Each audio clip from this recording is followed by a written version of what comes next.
Assalamualaikum warahmatullahi wabarakatuh.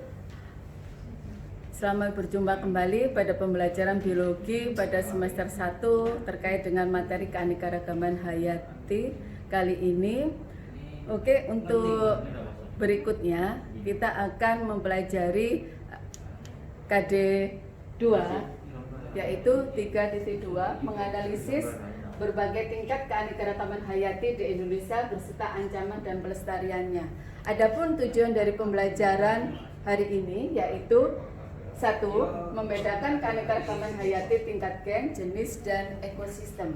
Yang kedua, menguraikan konsep keanekaragaman hayati di Indonesia terkait dengan flora, fauna, dan penyebarannya berdasarkan garis Wallace dan Weber. Tujuan pembelajaran yang ketiga yaitu mendiskusikan upaya pelestarian keanekaragaman hayati di Indonesia. Terkait materi apa sajakah yang akan kita bahas hari ini, yaitu yang pertama, keanekaragaman hayati pada tingkatan gen, jenis, dan ekosistem beserta contohnya. Yang kedua, terkait dengan keanekaragaman hayati yang di Indonesia. Apa saja yang akan kita bahas kali ini? Nantinya faktor pendukung biodiversitas di Indonesia dan manfaat keanekaragaman hayati di Indonesia. Yang ketiga, penyebaran flora dan fauna berdasarkan garis Weber dan Wallace. Yang keempat, pelestarian keanekaragaman hayati, yaitu terkait dengan pelestarian in situ dan ex situ. Apa yang dimaksud dengan keanekaragaman hayati itu? Keanekaragaman hayati merupakan keseluruhan variasi berupa bentuk, penampilan, jumlah, dan sifat yang dapat ditemukan pada makhluk hidup. Keanekaragaman hayati dipengaruhi oleh faktor genetik, yaitu nantinya faktor genetik ini akan terbawa oleh DNA yang nantinya diturunkan dari induknya kepada keturunan selanjutnya, dan faktor lingkungan. Tingkat keanekaragaman hayati ini terkait pada tingkatan gen, jenis, ekosistem. Oke, mari kita bahas satu persatu apa yang dimaksud dengan keanekaragaman gen itu. Keanekaragaman gen di sini merupakan keanekaragaman individu dalam satu jenis makhluk hidup. Jadi maksudnya dalam satu jenis ini merupakan dalam satu spesies. Jadi kalau kita lihat contohnya di sini, ini bisa berupa keanekaragaman gen pada manusia yang saya ambilkan di gambar ini. Ini menunjukkan beberapa macam dari keanekaragaman pada manusia. Bisa kita lihat dari jenis matanya, kulitnya, rambutnya. Untuk pada tumbuhan, misalnya ini saya ambil gambar bunga krisan, ada warna kuning dan putih. Kemudian pada hewan saya ambilkan contoh di sini bulu. Jadi bulu pada kucing. Ada kucing Anggora, kucing Persia, kucing lokal. Nah, ini dapat disimpulkan bahwa keanekaragaman gen ini adanya variasi suatu gen di dalam satu spesies yang sama. Oke, kita lanjut. Keanekaragaman jenis. Apakah itu keanekaragaman jenis? Keanekaragaman jenis di sini merupakan adanya variasi yang terdapat pada berbagai jenis atau spesies makhluk hidup dalam genus yang sama atau famili yang sama. Contohnya saya ambil di sini kelapa, pinang, lontar, pinang merah, aren, dan kelapa sawit. Di sini memang benar-benar adanya spesies yang berbeda. Jadi keanekaragaman jenis ini merupakan keanekaragaman antar spesies yang berbeda. Yang ketiga, keanekaragaman ekosistem, yaitu keanekaragaman yang terjadi di sini akibat adanya perbedaan letak geografis.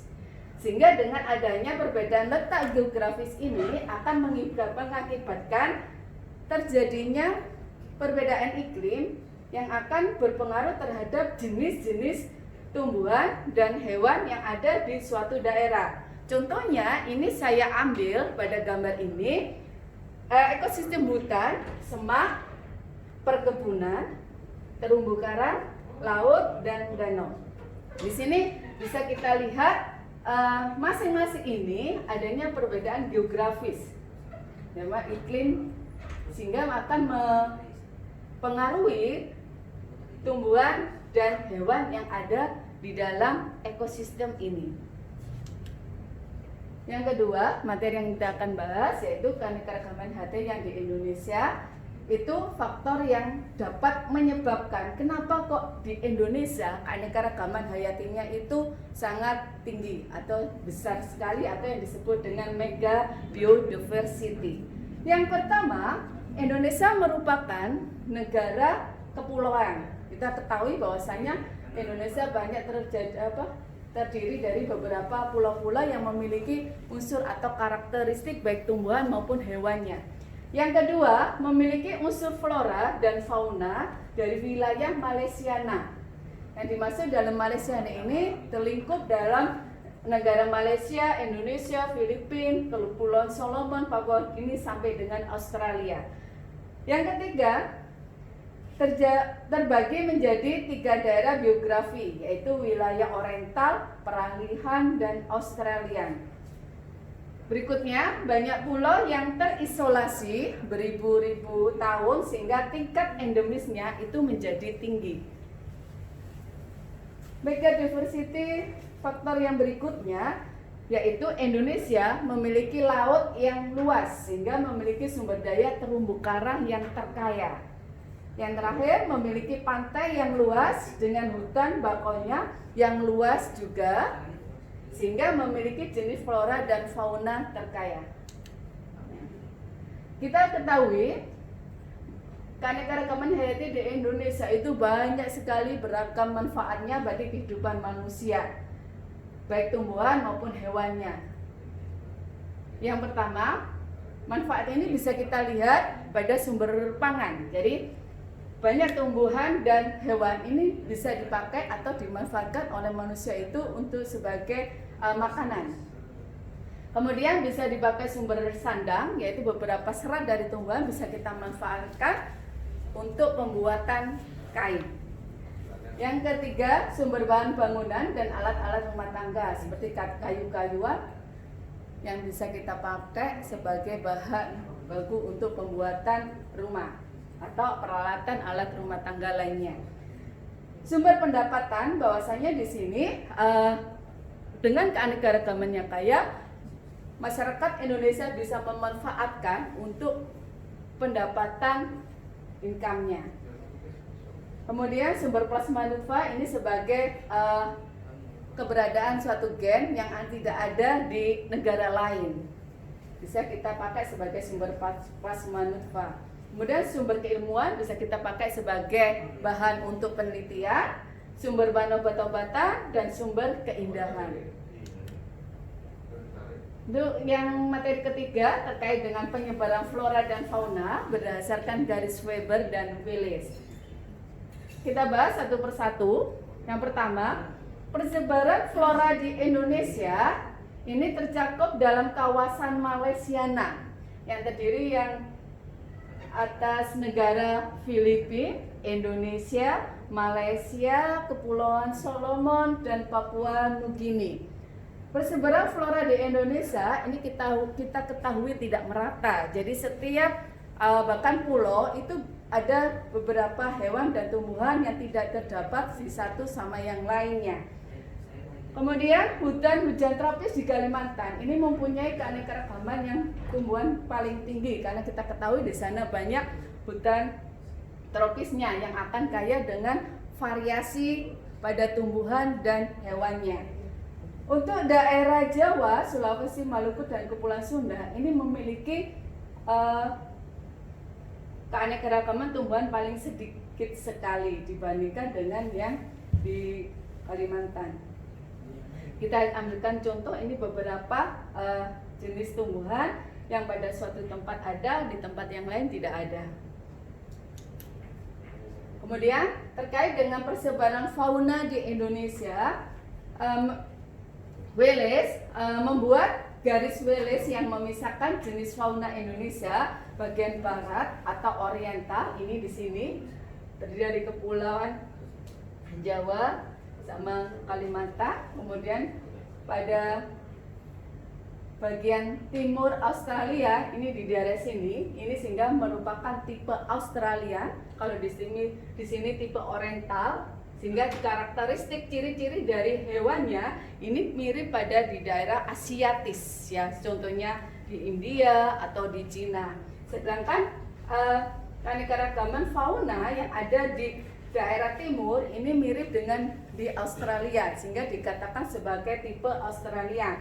Daerah di daerah tengah atau peralihan ini yang karakternya tumbuhannya itu sangat beragam, lebih kaya daripada yang di daerah Oriental dan di daerah Australia, karena dia merupakan daerah peralihan. Kemudian kita bahas satu persatu. Daerah Oriental ini merupakan daerah yang meliputi Pulau Jawa, Bali, Sumatera, dan Kalimantan sesuai dengan slide sebelumnya. Banyak cirinya, mamalianya berukuran besar.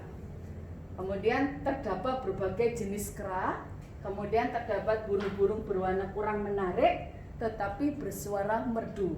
Kemudian terdapat berbagai jenis ikan air tawar. Contoh hewan yang saya ambil di sini, orangutan, harimau Sumatera, dan burung jalak Bali.